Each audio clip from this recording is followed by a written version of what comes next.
발렌타인데이에 남편을 놀라게 해주려고 수제 초콜릿과 장미꽃, 그리고 파리행 1등석 항공권을 들고 회사로 찾아갔다. 하지만 회사 전체가 남편과 젊은 여성 CEO의 약혼을 축하하고 있었다. 남편은 그녀에게 키스한 뒤 환호하는 사람들 앞에서 다이아몬드 반지를 들어 올렸다.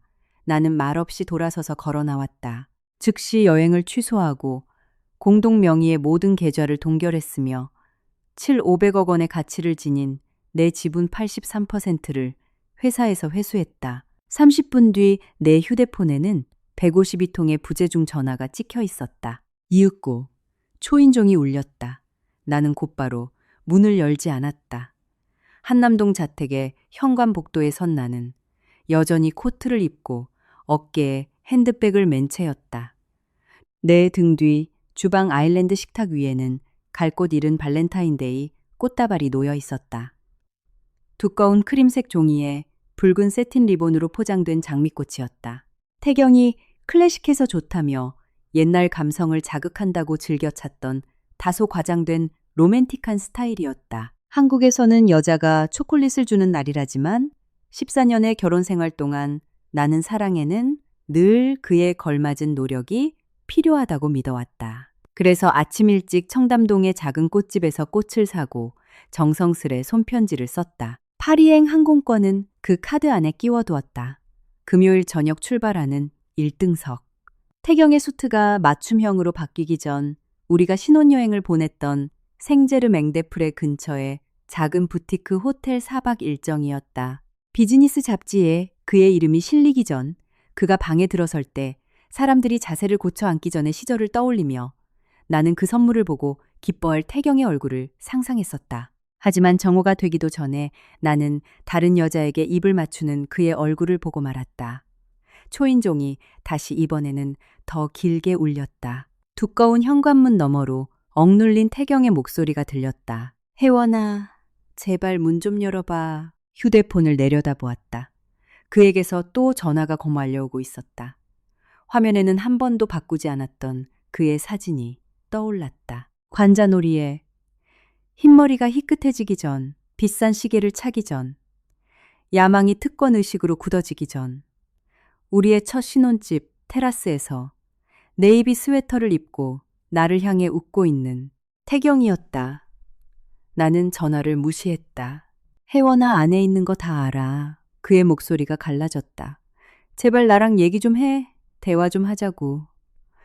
내가 방금 목격한 상황을 생각하면 대화라는 단어가 얼마나 하찮게 들리는지 기가 막힐 노릇이었다. 그날 오전 11시 42분 나는 한 손에는 꽃다발을 다른 한 손에는 얇은 검은색 봉투를 들고 테헤란로에 있는 루미나 헬스테크 본사 로비에 들어섰다. 건물은 온통 유리와 자연광으로 빛났고 세련된 콘크리트 바닥에 대형 실내 조경이 어우러져 기업 사옥이라기보다는 최고급 호텔 로비 같았다. 나는 최근 몇 년간 회사를 거의 찾지 않았다. 부분적으로는 내 프라이버시를 지키고 싶었기 때문이기도 했지만 태경이 은연중에 직원들에게 이 회사가 우리의 것이 아닌 그의 세상이라고 각인시켜 왔기 때문이기도 했다. 그래도 누군가는 나를 알아볼 줄 알았다. 완벽한 아이라인을 그리고 헤드셋을 낀 새로운 인포메이션 직원까지는 아니더라도 회사가 구로디지털 단지의 치과 건물 2층 허름한 임대 사무실에서 12명으로 시작했을 때부터 함께했던 운영팀이나 재무팀 누군가는 말이다. 하지만 안내 직원은 나를 제대로 쳐다보지도 않았다. 축하 행사에 오셨나요? 그녀가 밝게 물었다. 나는 태경이 직원들을 위해 발렌타인데 이 사내 이벤트를 준비한 줄 알고 미소를 띄었다. 그는 눈에 띄는 이벤트 샴페인 연설 연출된 관대함 같은 것에 능한 사람이었다. 네, 그런 것 같네에다. 내 대답에 그녀는 아트리움 쪽을 가리켰다. 이제 막 시작했어요. 사람들을 보기도 전에 박수 소리부터 들렸다. 채광창 아래 모인 200명 남짓한 직원들이 하얀 장미와 금빛 풍선으로 장식된 작은 단상주 위에 몰려 있었다. 누군가는 바이올린을 켰고 누군가는 휴대폰으로 동영상을 찍고 있었다. 무대 뒤로는 회사의 로고가 빛났고 그 아래에는 태경이 18개월 전에 영입한 새로운 대표이사, CEO 윤진이 서 있었다. 자선 만찬에서 그녀를 한번 본 적이 있었다. 그녀는 똑똑하고 세련됐으며 나보다 거의 10살이나 어렸다. 깔끔한 단발머리에 미모를 능력으로 착각하게 만드는 차분한 자신감을 지닌 여자였다. 물론 그녀는 두 가지 모두를 갖추고 있었다. 태경은 그녀 옆에 서 있었다. 그는 스포트라이트를 받고 태어난 사람처럼 한 손을 재킷 단추에 얹은 채 그 특유의 넓고 개사산된 대회용 미소를 짓고 있었다. 그러더니 그가 한쪽 무릎을 꿇었다. 공간이 떠나갈 듯한 환호성이 터졌다. 1초 동안 내 뇌는 눈앞에서 벌어지는 상황을 번역하기를 거부했다. 사내 장기자랑이거나 회사의 농담 혹은 말도 안 되는 사기 진작용 이벤트일 거라고 생각했다.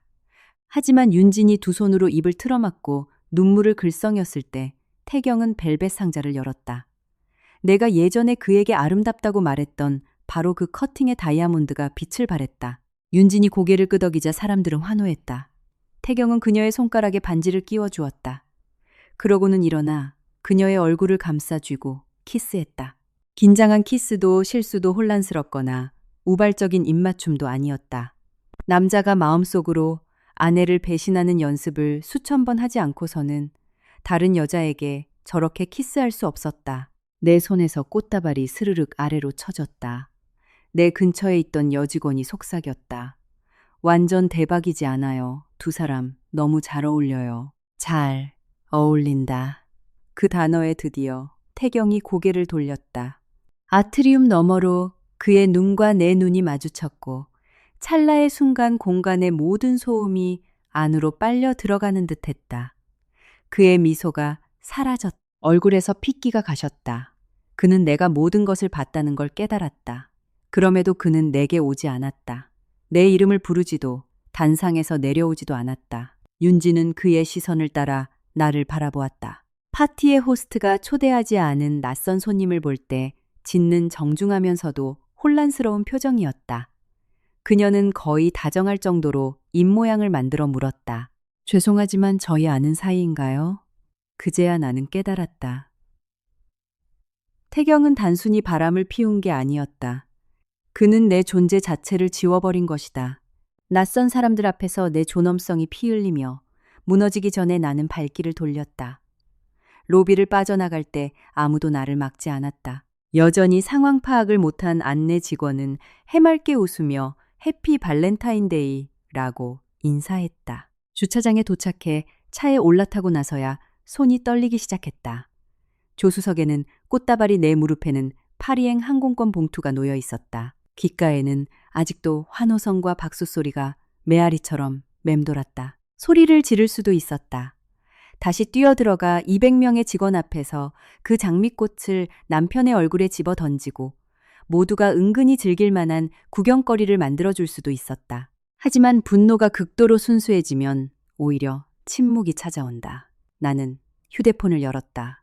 가장 먼저 파리행 항공권과 호텔을 취소했다. 그 다음 은행에 전화해 부부 공동 자산 협약에 따라 상호 동의가 필요한 모든 공동 명의 계좌를 동결시켰다. 그리고 아버지가 살아계실 때부터 가문의 법률 대리인이었고 이제는 내 변호사가 된 최인호 변호사에게 전화했다. 혜원아 내 목소리에 서늘함에 놀란 그가 물었다. 무슨 일 있니?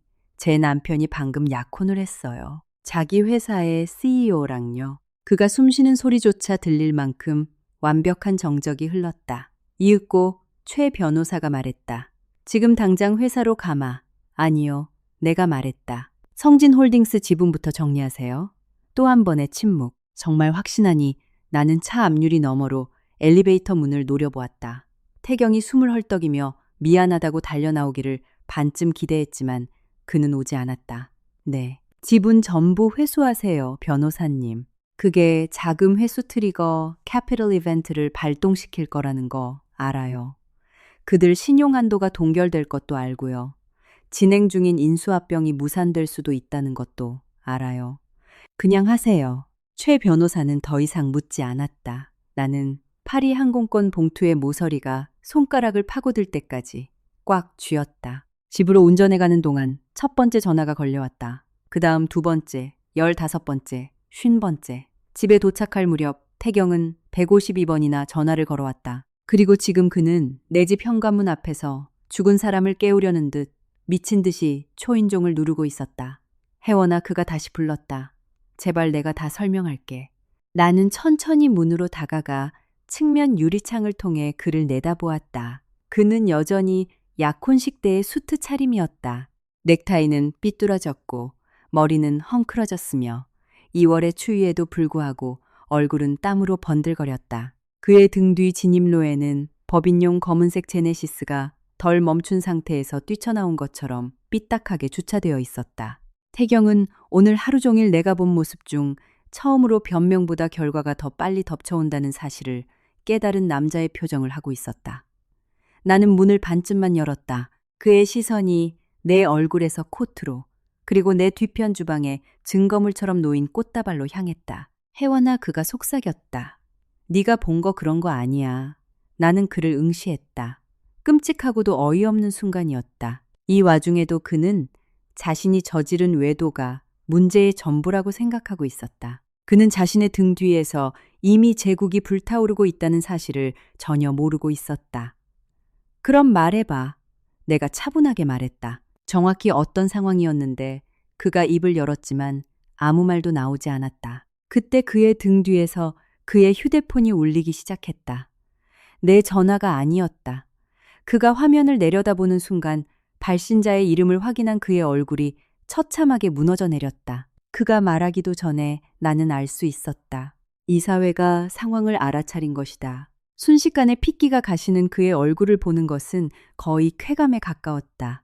사람들이 복수라는 단어를 들을 때 떠올리는 시끄럽고 잔인한 방식의 쾌감이 아니었다. 그건 누군가 수년 동안 노크도 없이 함부로 드나들던 문을 마침내 굳게 잠가버렸을 때 느껴지는 아주 조용한 만족감이었다. 그는 전화를 받지 않고 무음으로 돌렸다. 혜원아, 그가 한 발짝 다가서며 말했다. 우리 안에서 얘기하자. 싫어. 그의 시선이 거리 쪽을 향했다.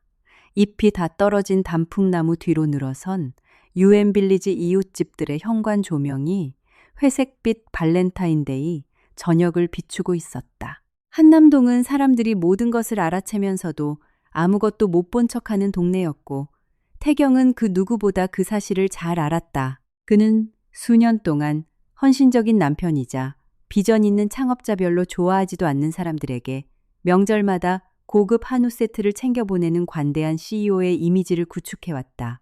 내 현관문 앞에서 구걸하는 모습은 그의 브랜드에 맞지 않았다. 제발, 그가 목소리를 낮췄다. 내가 실수했어. 그런 실수란 결혼기념일을 잊어버리는 걸 말하는 거야. 비행기를 놓치는 게 실수고. 내가 대답했다. 당신은 200명의 직원들 앞에서 다른 여자에게 청혼했어. 그의 턱이 굳어졌다. 일이 통제할 수 없게 커져버렸어. 나는 하마터면 실소를 터뜨릴 뻔했다. 그건 태경의 재능이자 저주였다. 그는 어떤 재난이든 마치 예기치 않게 닥쳐온 날씨처럼 포장하는 데 능했다. 선택이 아니라 그저 들이닥친 폭풍우처럼. 언제부터 통제할 수 없게 커진 건데 내가 물었다. 반지를 사기 전 아니면 산 후 그는 침을 삼켰다. 그의 등 뒤에서 다시 휴대폰이 울렸다.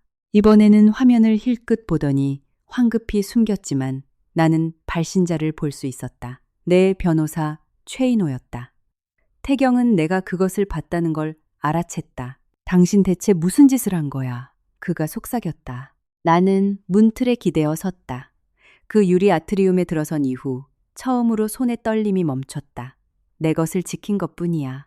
그의 표정이 변했다. 당혹감은 날카로운 계산으로 바뀌었고 나는 그 눈빛을 알았다. 수년 동안 이사회 회의 테이블 너머로 수없이 보아왔던 거래가 자신의 통제를 벗어날 때 짓는 표정이었다. 혜원아, 자금을 이런 식으로 갑자기 빼버리면 안 돼. 그가 말했다. 절차라는 게 있고 의무 조항이라는 게 있잖아.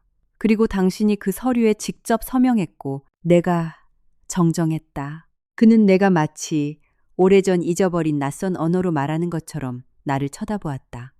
오만함에 눈이 멀어 잊고 살았을 그 언어를. 14년 전 루미나 헬스테크가 그저 절반쯤 개발된 소프트웨어 플랫폼과 접이식 테이블, 그리고 내가 새벽이 씨의 법률 노트에 끄적였던 이름에 불과했을 때 태경은 의무조항, 따위는 입에 올리지 않았다. 그 시절 그는 꿈에 대해 이야기했다. 병원 시스템을 더 안전하게 만들고 의사들이 환자의 핵심 데이터를 더 빠르게 추적하도록 돕고 낙후된 소프트웨어 때문에 허덕이는 작은 동네 의원들을 구하겠다는 꿈. 그는 카리스마가 있었고 나에게는 시스템 설계 능력이 있었다. 그가 투자자들을 설득하면 나는 그가 판 것을 실제로 만들어냈다. 우리는 꽤 훌륭한 팀이었다. 그게 배신의 가장 이해하기 힘든 부분이다. 배신은 처음부터 악당과 피해자로 시작되지 않는다.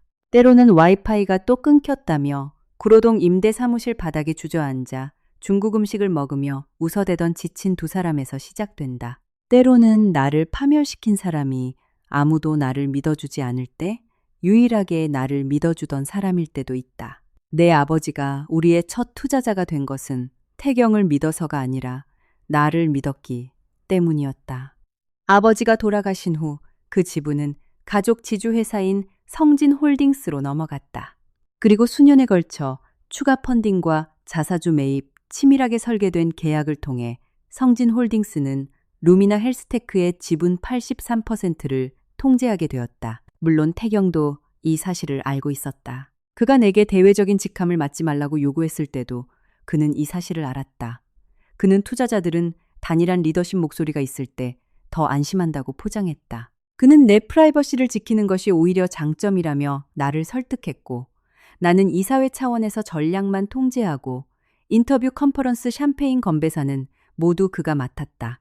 언론이 그를 단독 창업자로 칭할 때도 나는 정정하지 않았다. 결혼은 경쟁이 아니라고 스스로를 다독였으니까. 하지만 사실을 아는 것과 그것을 존중하는 것은 전혀 다른 문제였다. 당신 화난 거 알아. 그가 억지로 부드러운 목소리를 꾸며냈다. 이해해. 화낼 권리 있어. 아니, 내 남편이 회사에서 미혼 행세를 하고 있다는 걸 알 권리가 내게 있었지. 그의 얼굴이 움찔했다. 다행히 윤진이는 몰랐어. 그가 다급히 덧붙였다. 나는 놀랐지만 내색하지 않았다. 윤진이가 뭘 몰랐다는 거지. 그는 진입로를 힐끗 보더니 다시 나를 보았다. 우리 사이, 그러니까 사실상 끝난 사이라는 거, 사실상 끝난 사이.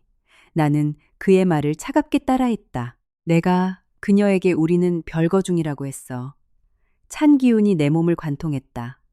정중하고 혼란스러워하던 윤진의 미소가 떠올랐다. 저희 아는 사이인가요? 라고 입술을 달싹이던 모습. 잔인하거나 거만해서가 아니라 발렌타인데이 이 장미를 들고 서 있는 여자가 방금 자신이 청혼을 수락한 남자의 아내라는 사실을 정말로 몰랐던 것이다. 당신은 매일 밤 내 침대에서 잠을 자면서도 그녀에게 우리가 별거 중이라고 말했다는 거네. 태경은 눈을 감았다. 혜원아, 추석에 우리 엄마를 집에 모셔와서 식사 대접을 할 때도 알아. 지난달에 양평별장 화재보험을 같이 갱신할 때도 안다고.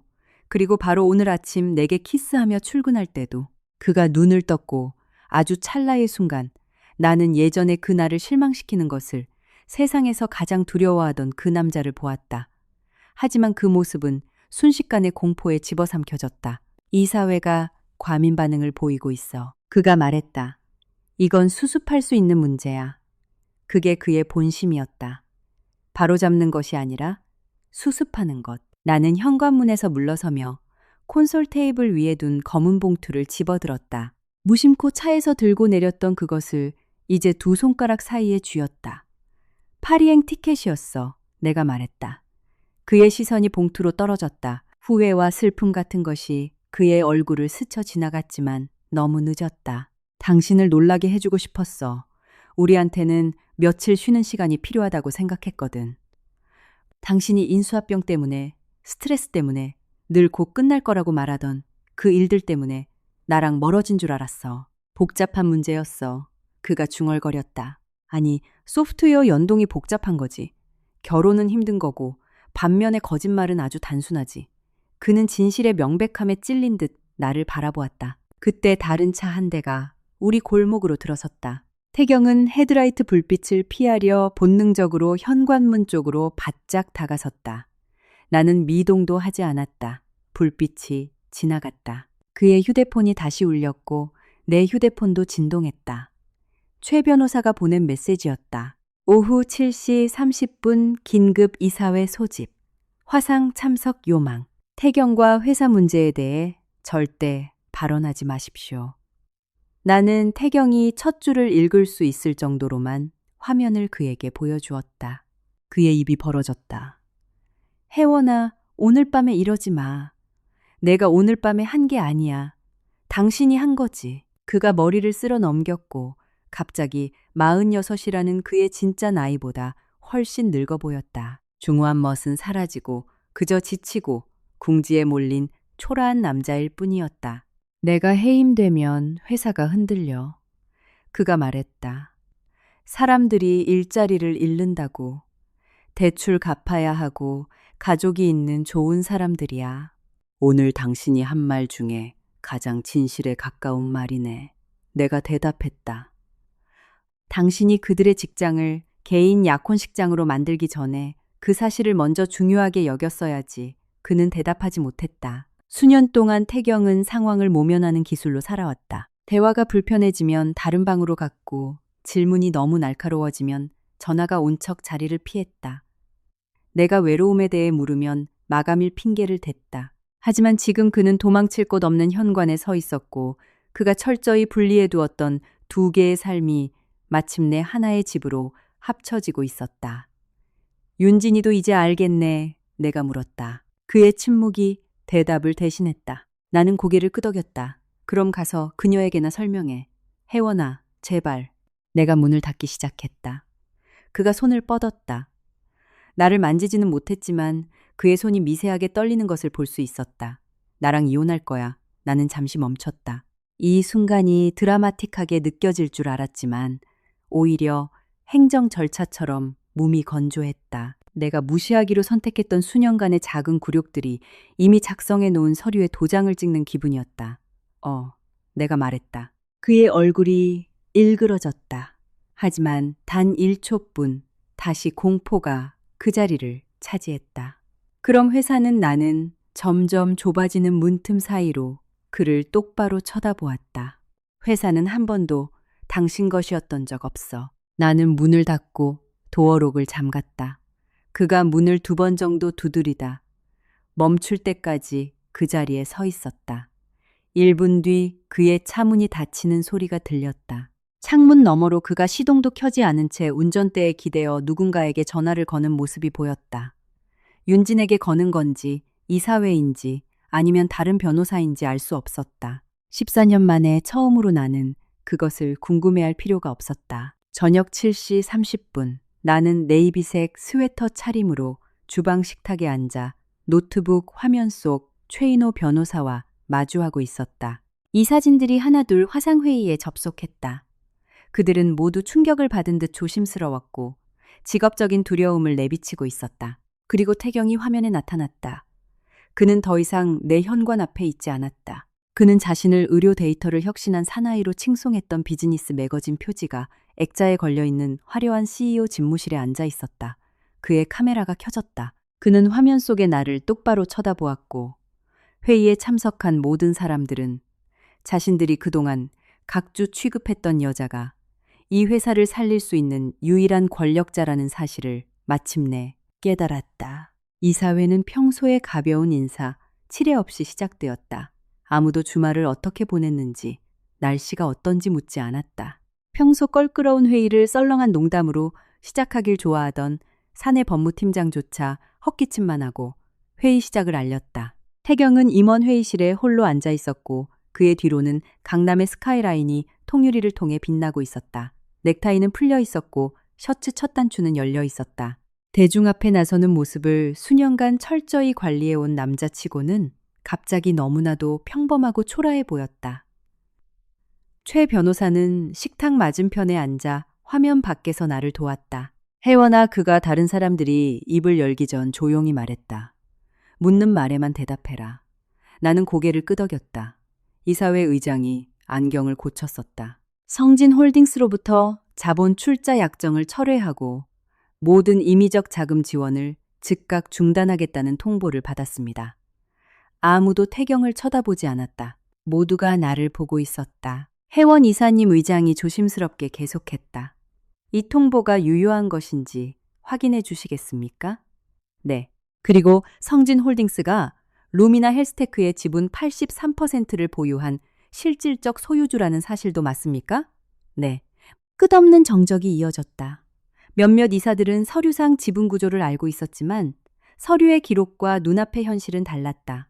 수년 동안 태경은 회사의 얼굴이었다. 직원들은 그의 말을 인용했고 투자자들은 그와 사진을 찍었으며 기자들은 그를 창업자라 불렀다. 어느 순간부터 사람들은 눈에 보이는 것이 곧 소유권이라고 믿기 시작했다. 태경 스스로가 그 사실을 가장 굳게 믿고 있었다. 태경이 카메라 앞으로 몸을 기울였다. 혜원아, 제발 오늘의 감정에 휩쓸려 영구적인 결정을 내리지는 마. 최 변호사가 내 법률 노트 위에 살짝 손을 얹으며 감정적으로 대응하지 말라는 신호를 보냈다. 나는 오늘 어떤 결정도 내린 적 없습니다. 내가 차분하게 대답했다. 수년 전부터 존재했던 내 권리를 행사했을 뿐입니다. 태경이 잠시 눈을 감았다. 의장이 그를 향해 몸을 돌렸다. 태경 대표 회의를 계속하기 전에 이사회에 밝힐 다른 사안이 있습니까? 긴 침묵 끝에 마침내 태경이 입을 열었다. 개인적인 상황이 좀 복잡해졌습니다. 복잡하다고요? 한 이사가 건조하게 되물었다. 다른 이사인 이지영 이사가 테이블 위에 깍지를 꼈다. 태경 대표는 이 회사 내에서 본인을 미혼으로 소개했습니까? 태경이 머뭇거렸다. 네. 실제로는 기혼 상태였습니까? 네. 경영진중 대표님의 결혼 사실을 알고 있는 사람이 있었습니까? 아니요. 회의실은 숨막힐 듯 고요해졌다. 아무도 태경의 불륜 자체에는 관심이 없었다. 그들이 신경 쓰는 것은 CEO가 중대한 개인적 사실을 숨긴 채 사내의 다른 임원과 매우 공개적인 관계를 맺었다는 점이었다. 기업 지배구조의 리스크가 법적 문제로 비화되는 순간이었다. 법무팀장이 입을 열었다. 이러한 사실이 밝혀진 이상 독립적인 내부 감사가 완료될 때까지 태경 대표를 즉각 직무정지 처분할 것을 권고합니다. 태경이 카메라를 똑바로 노려보았다. 농담하는 거겠지. 의장이 한숨을 쉬었다. 농담이었으면 좋겠군요. 그날 밤 8시 30분 언론에는 보도되지 않았지만 루미나 헬스테크 내부에서는 이미 모든 직원이 상황을 눈치채고 있었다. 기업의 루머는 그 어떤 보도자료보다 빠르게 퍼진다. 누군가는 태경이 짐이 담긴 종이 상자를 들고 임원층을 떠나는 것을 보았고 누군가는 윤진의 사무실 문이 굳게 닫혀 있는 것을 확인했다. 보안팀은 조용히 태경의 임원 출입증을 정지시켰다. 블라인드나 사내 익명 단톡방에는 사진이 몇 분 만에 퍼져나갔다. 아직 공개적으로 글을 올리는 사람은 없었지만 폭풍 전야였다. 다음 날 아침 나는 3시간도 채 자지 못하고 눈을 떴다. 몇 년 만에 처음으로 내 옆에 태경이 없었다. 그 고요함이 낯설었다. 외로운 것이 아니라 그저 낯설었다. 나는 커피를 내리고 늙은 골든 리트리버 마루에게 밥을 주고 주방 창가에 서서 아이들이 유치원 버스를 기다리는 모습을 지켜보았다. 바깥 세상은 늘 그렇듯 똑같이 돌아가고 있었다. 그 사실이 나를 현실에 단단히 발딛게 했다. 내 세상은 산산조각 났지만 다른 사람들의 세상은 멀쩡했다. 오전 9시 15분 최 변호사가 두꺼운 서류철 2개를 들고 집으로 찾아왔다. 은행 쪽에서 답변이 왔습니다. 그를 집 안으로 들이며 물었다. 인수합병 자금 조달을 중단하겠답니다. 그가 말했다. 예상했던 일이에요. 성진홀딩스가 지배구조 개편 후에도 계속 투자를 유지할 것인지 묻더군요. 나는 열어보지도 않은 서류철을 바라보며 물었다. 뭐라고 대답하셨어요? 진실을 말했죠. 그가 옅은 미소를 지었다.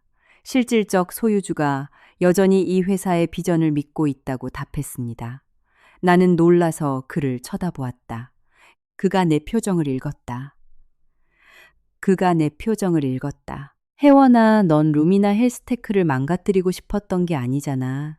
맞아요. 단지 한 남자가 그 회사를 온전히 자기 것이라고 착각하며 행세하는 걸 막고 싶었을 뿐이죠.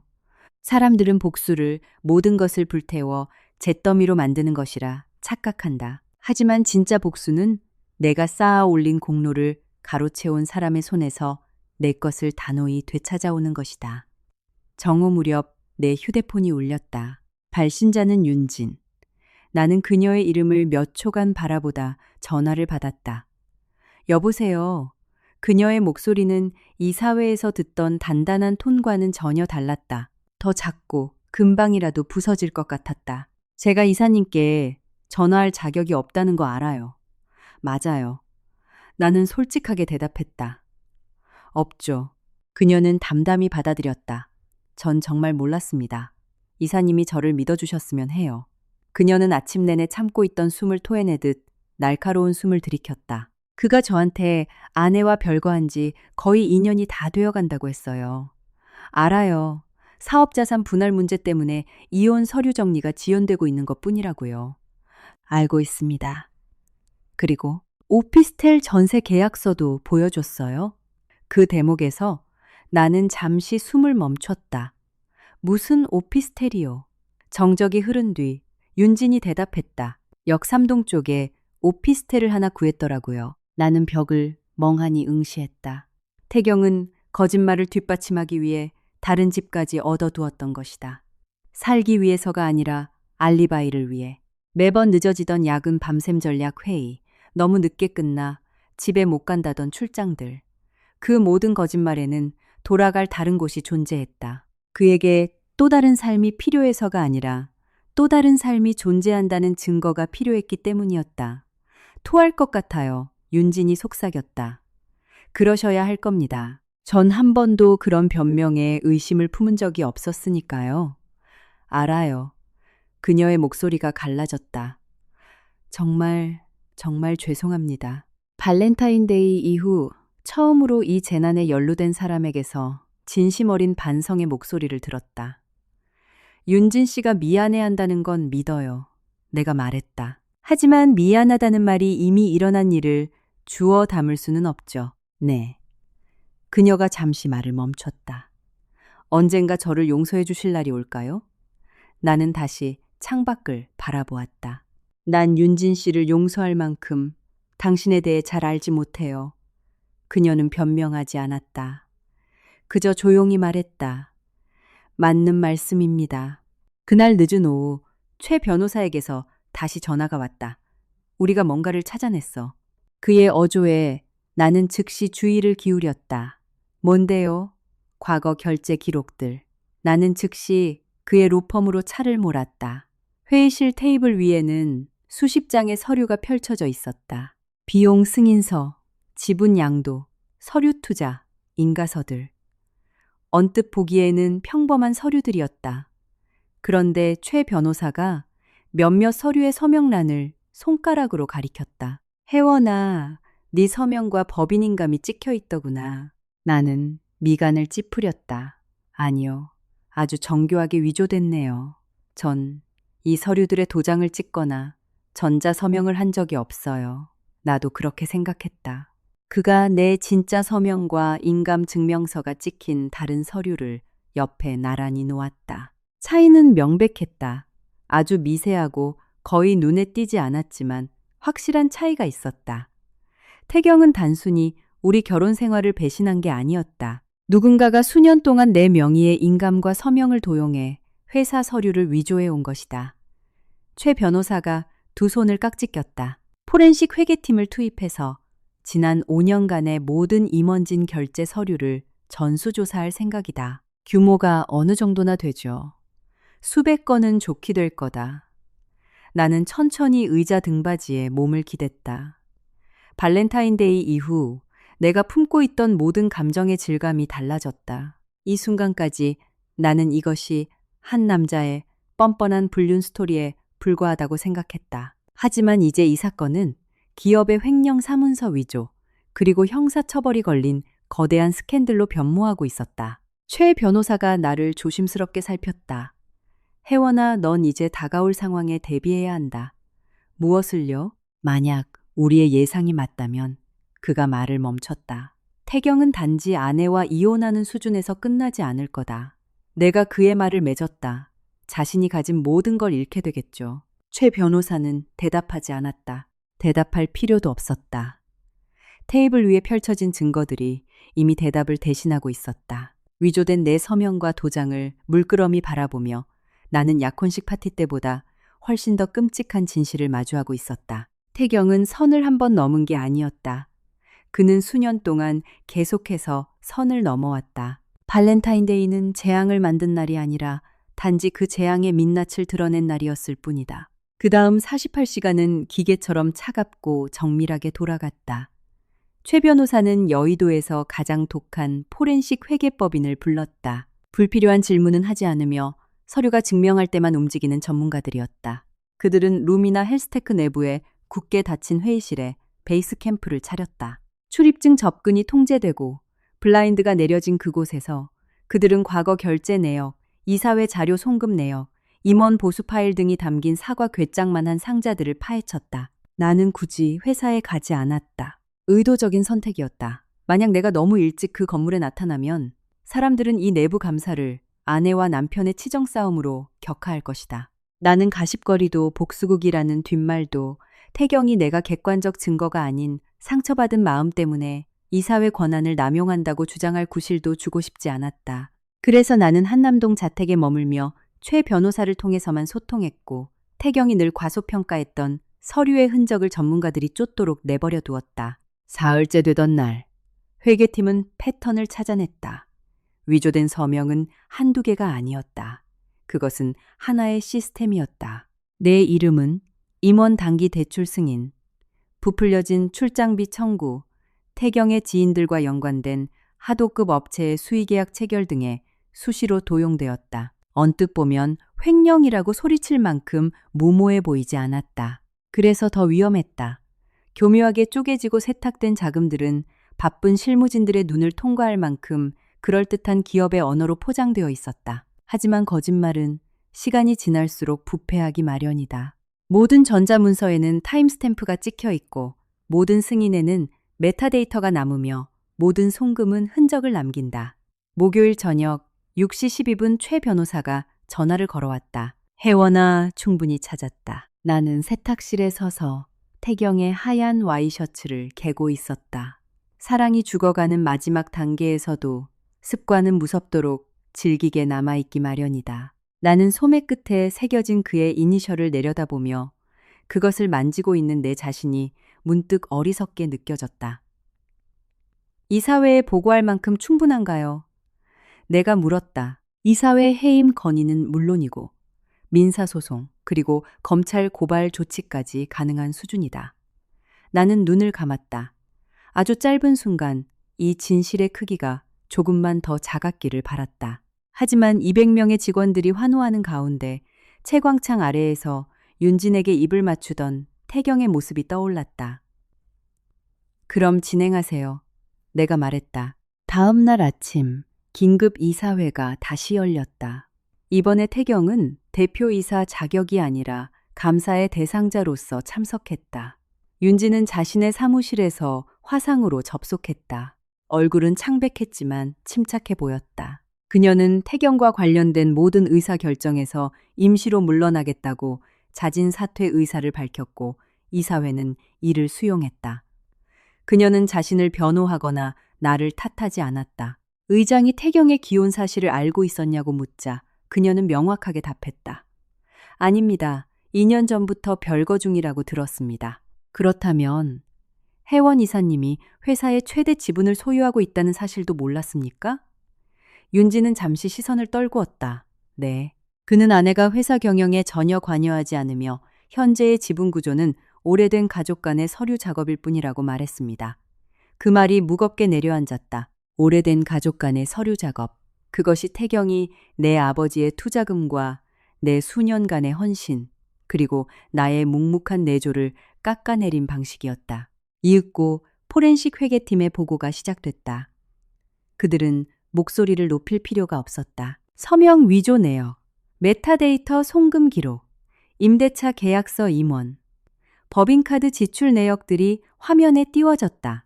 그들은 태경이 역삼동에 얻은 오피스텔을 전략적 VIP 클라이언트 접대용 숙소로 회계 처리한 내역을 보여주었다. IR 투자자 관계용 명절 선물로 둔갑한 명품 보석 구매 내역도 등장했다.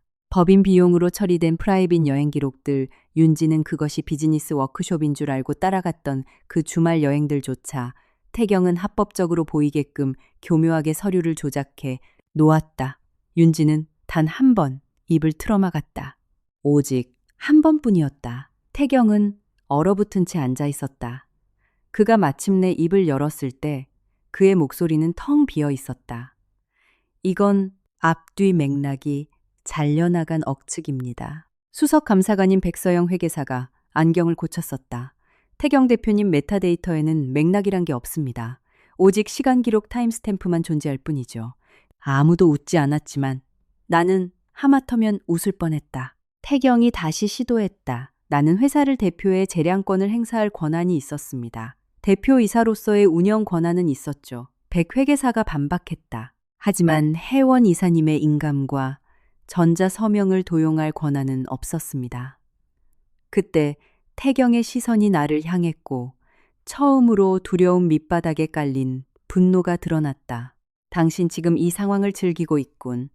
그가 내뱉었다. 화상회의에 참석한 모든 이들의 시선이 나를 향하는 것이 느껴졌다. 부인할 수도 있었다. 하지만 나는 또박또박 진실을 말했다. 아니 태경아, 난 이 상황을 즐기고 있는 게 아니야. 그저 살아남고 있는 거지. 그 말에 그는 입을 다물었다. 정오 무렵 이사회는 만장일치로 태경의 대표이사직 파면, 미부여 주식 매수 선택권, 스톡옵션, 전량 취소, 그리고 횡령 및 사문서 위조 혐의에 대해 외부 법무법인을 통한 형사고발 및 민사상 손해배상 청구를 의결했다. 사건이 마무리될 때까지 회사의 모든 공식 자료에서 그의 이름은 삭제될 것이다. 윤지는 윤리위원회 검토가 끝날 때까지 직무 정지 상태를 유지하기로 했으나 초기 감사 결과 그녀는 공범이 아니라 기망당한 피해자임이 밝혀졌다. 회의는 극적이지 않았다. 고성도 물건을 집어 던지는 일도 없었다. 복수는 오직 서류의 서명 투표, 그리고 계좌 동결이라는 합법적이고 차가운 방식으로 이루어졌다. 그리고 그 차가움이 이 복수를 더욱 완벽하게 만들었다. 그날 오후 윤진이 내게 직접 만나고 싶다고 청해왔다. 처음엔 거절할까 생각했다. 하지만 오피스텔의 존재를 알게 되었을 때 그녀가 짓던 표정이 떠올랐고 아직 태경이 통제하지 못한 마지막 대화가 하나 남아있다는 걸 깨달았다. 우리는 파주의 한적한 카페에서 만났다. 회사 사람들의 눈에 띌 일이 없는 외곽 지역이었다. 윤진이 먼저 와 있었다.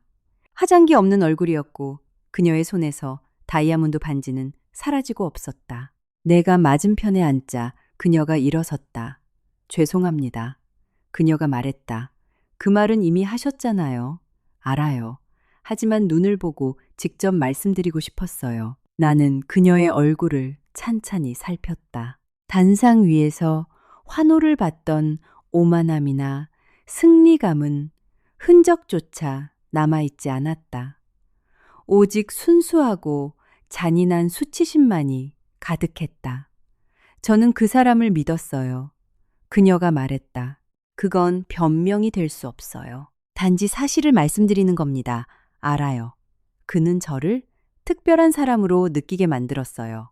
그 문장은 예상외로 내 마음을 깊게 찔렀다. 나 역시 그 느낌을 알기 때문이었다.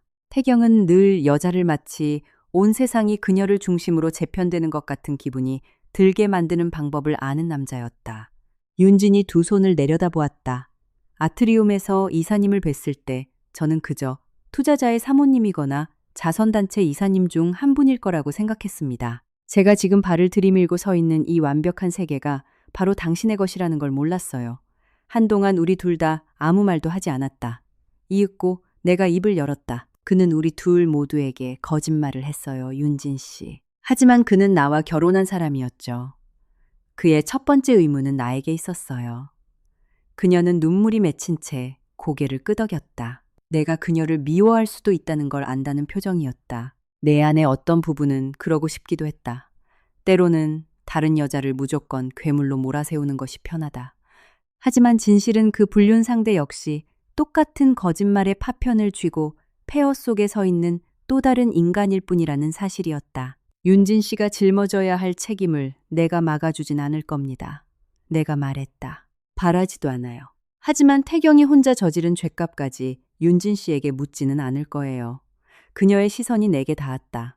그건 아직 용서는 아니었다. 하지만 그것은 정이었다. 사흘 뒤 밤 태경이 다시 한남동 집으로 찾아왔다. 이번에는 미친 듯이 초인종을 누르지 않았다. 단 한 번 노크를 한 뒤 조용히 기다렸다. 창문 너머로 보이는 남자는 내가 발렌타인데이에 꽃다발을 안겨주려 했던 남편의 모습이 아니었다. 코트는 구겨져 있었고 턱수염은 덤룩했다. 자신감은 온데간데 없이 사라졌고 그 오만함이 빠져나간 자리에 남은 그는 한없이 작고 낯선 사람이었다. 나는 문을 열었지만 현관 안전고리는 채워둔 채였다. 그는 안전고리를 한 번, 그리고 나를 한 번 쳐다보았다. 이럴 만하지. 그가 말했다. 그가 침을 삼켰다. 회사를 잃었어. 아니, 내가 대답했다. 그게 애초에 네 것이었다는 환상을 잃은 거겠지. 그의 눈에 눈물이 고였지만 나는 마음을 약하게 먹지 않았다. 그가 고통받길 원해서가 아니었다. 지난 수년간 나는 그가 불편한 진실들을 쉽게 피해갈 수 있도록 그 딱딱하고 모난 진실의 모서리를 부드럽게 깎아주는데 내 인생을 너무 많이 낭비했기 때문이었다. 소송을 멈춰달라고 구걸하러 온 게 아니야. 그가 말했다. 다행이네. 날 다시 받아달라고 온 것도 아니야. 잘 생각했어. 그는 한 단어 한 단어를 뱉어내는 것이 고통스러운 듯 천천히 고개를 끄덕였다. 미안하다고 그 말을 하러 왔어. 예전의 회원이라면 안전고리를 풀고 문을 열었을 것이다. 예전의 회원이라면 후회를 수습의 시작으로 착각했을 것이다. 하지만 지금 이 현관 앞에 서 있는 여자는 연기와 온기를 혼동하기엔 이미 너무 많은 것들이 불타 사라지는 것을 목격한 뒤였다. 내가 상처받아서 미안한 거야. 내가 물었다. 아니면 네 인생이 박살나서 미안한 거야. 태경은 고개를 숙였다. 오랫동안 그는 아무 말도 하지 않았다. 그러다 아주 작고 조용한 목소리로 대답했다. 나도 이젠 잘 모르겠어. 그것은 발렌타인데이 이후 태경이 내뱉은 가장 진실된 한마디였다. 태경은 내가 덜 무서운 미래를 암시하는 말이라도 해주기를 기다리듯 현관 앞에서 잠시 더 서 있었다. 하지만 나는 아무 말도 하지 않았다. 우리 사이의 침묵은 더 이상 원망이 아니었다. 그것은 차가운 진실이었다. 마침내 그가 고개를 끄덕였다. 이해해. 나는 그가 정말 이해했는지 확신할 수 없었다. 하지만 아주 오랜만에 처음으로 그를 이해시키는 것은 더 이상 내 책임이 아니었다. 나는 화내지 않고 부드럽게 문을 닫았다. 측면 유리창을 통해 그가 차로 걸어가는 모습을 지켜보았다. 그는 뒤돌아보지 않았다. 어깨는 축 처져 있었고 두 손은 코트 주머니에 찔러 넣은 채였다. 수년 동안 산 정상만 바라보고 기어올랐으나 자신이 엉뚱한 지도를 들고 있었다는 사실을 뒤늦게 깨달은 남자의 걸음걸이였다. 마루가 현관으로 다가와 내 다리에 머리를 비볐다. 나는 녀석의 귀뒤를 긁어주며 속삭였다. 우리 이제 괜찮아질 것 같아. 발렌타인데이 이후 처음으로 나는 내 스스로 그 말을 굳게 믿었다. 이혼 절차는 몇 달이 걸렸다. 현실의 이혼은 대개 그렇다. 재산 분할 명세서, 부동산 감정평가 진술서, 그리고 우리가 상상했던 것 이상의 방대한 서류 작업이 이어졌다. 하지만 결혼 전 작성했던 혼전 계약서와 우리 결혼보다 훨씬 이전부터 존재했던 지분 구조 덕분에 법적 절차 자체는 놀라울 정도로 명확했다. 감정적으로는 그 어떤 것도 단순하지 않았지만 태경은 룸이나 헬스테크에 대한 내 소유권에 대해 단 한 번도 이의를 제기하지 않았다. 제기할 수도 없었다. 서류는 수년 전부터 존재했고 내부 감사는 회사가 다른 누구의 것이라는 착각을 완벽히 박살내버렸기 때문이다. 내 서명과 인감을 위조한 민형사상 소송은 별도의 변호인단을 통해 진행되었다. 이 문제들은 합의금 피해 보상, 그리고 태경이 관련된 계약에 의해 경영권을 행사하는 어떤 회사의 임원직도 다시는 맡을 수 없다는 영구적인 제한 조치로 결론났다. 태경에게는 파멸에 가까운 결과였지만 이는 발렌타인데이의 그 끔찍한 오후 단 하루 때문이 아니라 그가 수년 동안 반복적으로 내린 선택들에 대한 마땅한 대가였다. 정의는 한 번에 벼락처럼 찾아오지 않는다. 그것은 꼼꼼하게 번호가 매겨진 수백 장의 소장 페이지를 통해 찾아온다는 것을 나는 배웠다. 윤지는 윤리위원회 조사를 마쳤다. 독립적인 외부 조사관들은 그녀가 서류 위조에 가담하거나 횡령 자금으로 이득을 취했다는 증거를 찾지 못했다. 그녀의 가장 큰 잘못은 자신이 사랑한 남자를 의심 없이 믿었다는 것뿐이었다. 6주 후 이사회는 그녀를 대표이사로 복직시켰다. 복귀를 수락하기 전 그녀가 내게 전화를 걸었다. 만약 이사님께서 제가 자격이 없다고 생각하신다면 자리로 돌아가지 않겠습니다. 나는 그녀가 생각하는 것 이상으로 그 질문의 무게를 고맙게 여겼다. 윤진 씨는 그 자리를 실력으로 얻어냈잖아요. 내가 대답했다. 하지만 이번 일 때문에, 지난 일들 때문에 나는 그녀의 말을 부드럽게 끊었다. 이번에는 오직 정직하게 이끌어갈 기회를 낭비하지 말아요. 그녀는 조용해졌다. 우리가 친구가 될 수 있을 거라곤 기대하지 않습니다. 나도 마찬가지예요. 하지만 언젠가 이사님께서 제가 단 한 번도 당신의 삶을 빼앗으려 한 적이 없다는 걸 믿어주셨으면 좋겠습니다. 나는 창밖으로 얼어붙은 화단 사이를 비집고 나오는 봄의 첫 징후를 바라보았다. 난 이미 그렇게 믿고 있어요. 전화를 끊고 나서야 나는 용서라는 것이 언제 찾아왔는지도 모르게 이미 내 안에 자리 잡고 있었음을 깨달았다. 모든 상처를 지워버리는 완벽한 용서는 아니었다. 그저 다른 사람의 죄책감을 더 이상 내 어깨에 짊어지지 않아도 될 만큼의 딱 그 정도의 용서였다. 이 사회는 내게 CEO 자리를 맡겠냐고 제안했다. 수년 동안 그것이 가장 자연스러운 수순이었다. 몇 년 전이었다면 주저없이 수락했을 것이다. 하지만 나는 나 자신을 포함한 모두를 놀라게 하는 결정을 내렸다. 거절하겠습니다. 의장이 눈을 깜빡였다. 이 회사를 직접 만드시지 않았습니까? 네. 그리고 지금 소유하고 계시고요. 맞습니다. 그런데 왜? 나는 미소를 지었다. 소유권과 삶의 목적이 항상 같은 건 아니니까요. 대신 나는 이사회 의장, Executive Chair 직을 수락하여 장기적인 기업 전략에만 집중하고 일상적인 경영은 윤진에게 맡기기로 했다. 이것이 수년 전부터 내가 선택했어야 할 진짜 내 자리였다. 내가 대중 앞에 서서 리더십을 발휘할 능력이 없어서가 아니라 리더십이란 타인이 기대하는 모습이 아니라 진짜 내 모습과 일치할 때 가장 빛을 발하기 때문이었다. 수년 만에 처음으로 회사가 진짜 제자리를 찾은 것 같았다. 발렌타인데이로부터 석 달 뒤 나는 서랍장 구석에서 파리행 항공권이 들어있던 봉투를 발견했다. 비행기 표는 오래전에 취소되었고 호텔 예약도 사라진 지 오래였다. 내가 태경을 위해 썼던 작은 손편지만이 그 안에 접혀 있었다. 나는 그것을 한번 읽었다. 그리고 쓸쓸하게 웃으며 편지를 파쇄기에 넣었다. 분노 때문이 아니라 온전한 체념과 수용 때문이었다. 그날 저녁 나는 노트북을 열어 새로운 여행을 예약했다. 같은 도시, 다른 호텔, 그리고 단 한 장의 티켓. 파리는 따뜻한 햇살과 비좁은 보도 위로 테이블을 내놓은 낭만적인 카페들로 나를 맞이했다. 나는 빡빡한 일정표 없이 걸었다.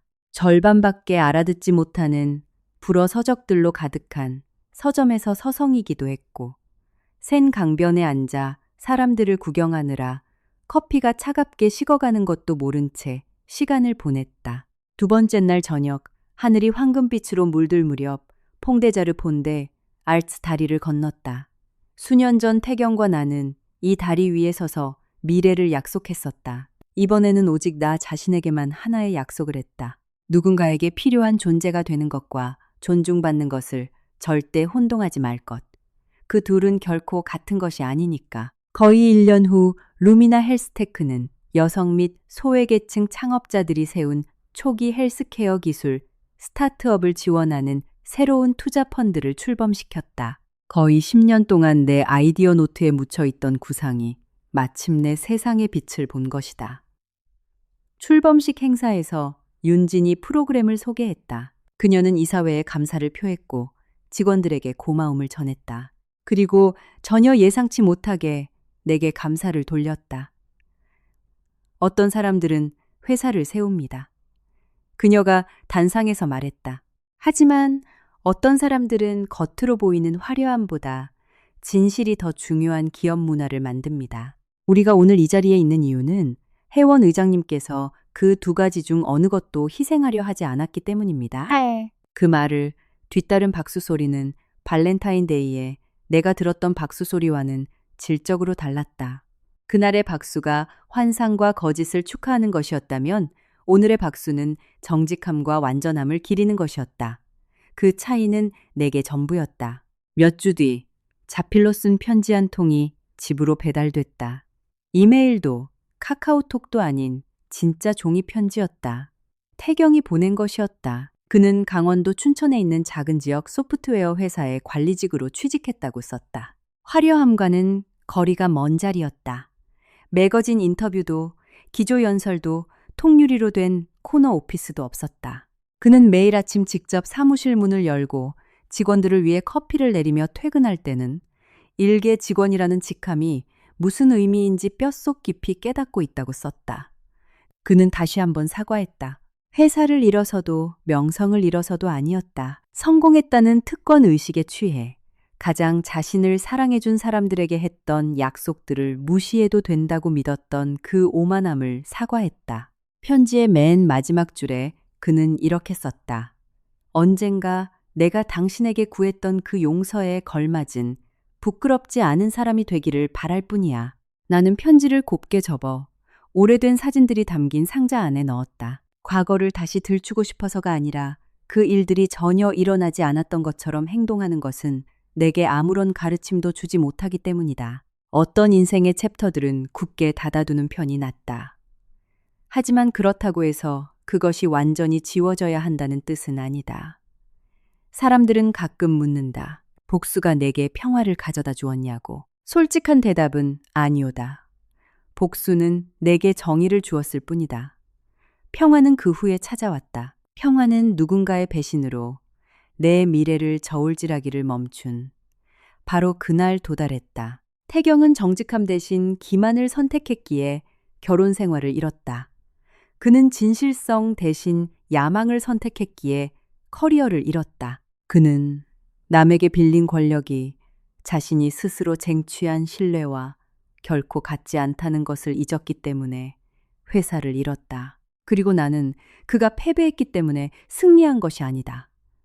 나는 마침내 내 가치가 타인의 인정 여부에 달려있지 않다는 사실을 온전히 기억해냈기 때문에 승리한 것이다. 때때로 가장 강력한 복수는 나를 상처 입힌 사람을 파멸시키는 것이 아니다. 그들의 선택이 내가 본래 되어야 했던 온전한 나 자신을 파괴하지 못하도록 단호히 거부하는 것이다.